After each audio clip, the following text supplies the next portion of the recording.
Hey guys, so I just got back from a double feature at the movie theaters. I know last review I said I was only going to do a review for Batman vs. Superman, that was it. But I changed my mind for two reasons. One, I had a little extra money, so I said, why not?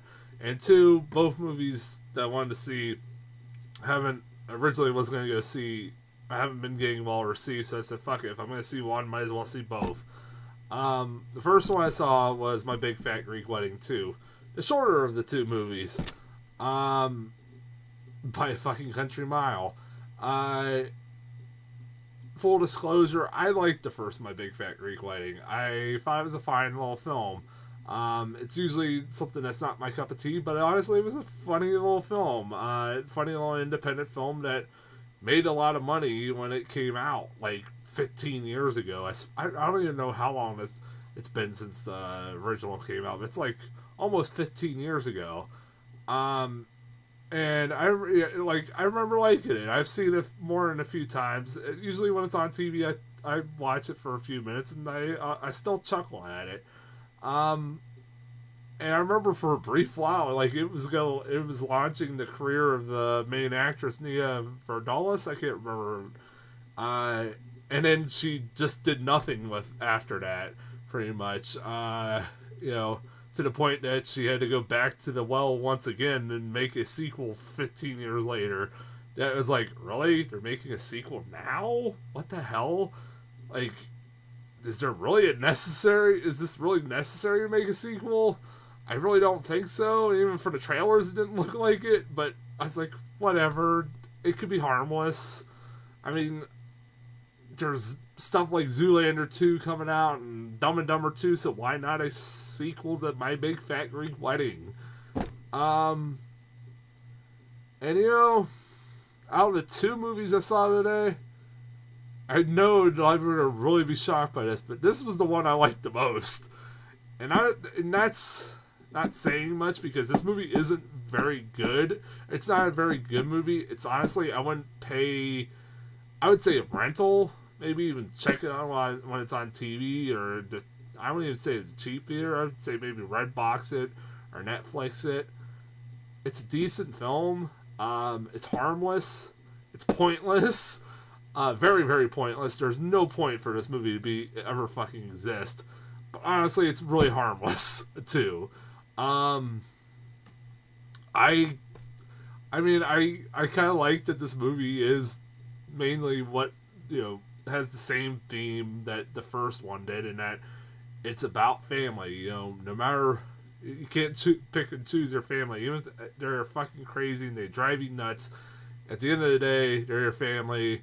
You're gonna stick with them no matter what. I like I like the main actress Nia Verdala. I'm sorry if I'm saying her name wrong. She's pretty likable, and her relationship with John Corbett's pretty. They have some pretty good chemistry. Um, this movie relies on you having a very good memory of the first one, which I'm assuming it had a pretty good crowd when I went to see it.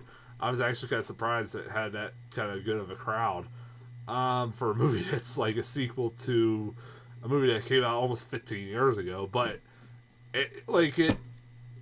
it's like I'm pretty certain people that are watching this are probably have a good memory of it, and if you do, it does make you kind of like be happy to see some of these characters back again on screen. But also at the same time, you find yourself like, well, this is a lot of repeating the jokes from the first one. The Windex joke is throughout this goddamn movie. The grandpa, I swear that's the first joke in the whole movie is the Windex joke. He's spraying on this door handle. To unfreeze it.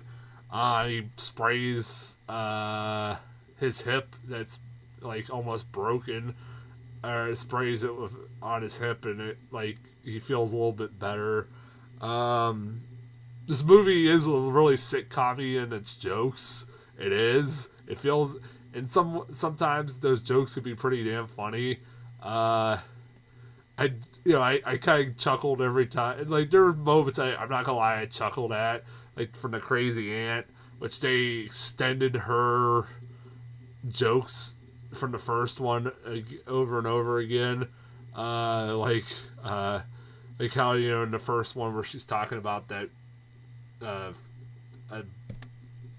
what was that, aborted fetus that was on her, like that growth that was on her that she found out was her conjoined twin or something like that. Well, they have jokes like that throughout this movie that she continues to tell these disgusting stories that are similar to that, and it's like ha ha ha, it's like the original. I kind of found myself kind of agreeing with the daughter in this movie. Like, I can understand this fucking family's a little on the nut side. I kind of could side with her a little bit. This movie, like I said, it's a movie that the jokes sometimes worked and sometimes it didn't. It's really hard to talk about comedy like this. Honestly, after the movie I saw after, I kind of forgot about it. It's a movie that's, not terrible but kind of forgettable, and you honestly, if you don't see it, you won't, you won't. I mean, it's nothing that I would go out of my way to say go see. Like, if you like the first one, I'm sure you'll like this one. I'm trying to think of anything else like positive to say about this movie. Like I said, some jokes work, some don't. Like I said, I like the grandma, like just popping up out of nowhere, like just standing there, like being very fucking creepy. That old grandma. I don't know if that's the same actress. I'm really surprised if that is, because that lady's still alive. She was old in the first one. She is still alive. Wow, good for her. She kind of looked the same, like the same actress. I could be wrong, but she had some of the better parts, and I was surprised they didn't continue that recurring joke throughout the first one where she was trying to run away from the house and trying to escape the house because she thought she was being imprisoned. I was really surprised by that. This movie, like, it is, like, a lot of ways, like, a retread of the first one, where instead of the main woman in the first one being rebelling against a Greek family and marrying a Greek or a non-Greek, it's her now dealing with her teenage daughter and how she's kind of sick of dealing with her Greek family, and it's like, it's payback, it's karma. It's a harmless film, honestly. Like I said, I that's about as much as I could say about it. It's like, it's harmless. It's nothing like would go on. Like, it's nothing like really bad. I'd rather watch this than Zoolander 2. Zoolander 2 was Zoolander 2 wasn't terrible, but it wasn't very good. I would say this was a better film than Zoolander 2. As far as trailers go, I got I don't know how to say this, Miss Peregrine's Home for Peculiar Children, this is the first time I got this trailer. I've heard about this movie. It's a new Tim Burton movie where this kid goes with this girl to this weird land weird world where all these kids with like unique abilities go to school run by Eva Green, and they basically are fighting like a monster or something. It looks like it kind of looks like an X-Men kind of movie, but it doesn't look that bad. Like, it looks like a Tim Burton movie. It has some weird looking kids throughout this movie. Some of those kids are like almost terrifying. It doesn't look bad. I guess it's based off a bestseller, like, and it like I said, it looks like a decent little film. I mean, I'm hoping Tim Burton makes another good movie. I didn't see Big Eyes. I liked Frankenweenie. I haven't seen Big Eyes. I heard it was really good, but it's been a while since we've had a good live action Tim Burton movie. I want to see it again. Mainstream live action Tim Burton movie. I got a trailer for Criminal. It's a new Kevin Costner movie that kind of looks like Selfless, where he's implanted with the he's an ex-con who's implanted with the memories of Ryan Reynolds. Seriously, like this does sound like freaking Selfless, and who was a CIA agent who was killed in the line of duty and while he was doing a top secret mission, and the CIA is trying to get information out of him or Kevin Costner, who has like the memories of Ryan Reynolds and everything else. It doesn't look bad.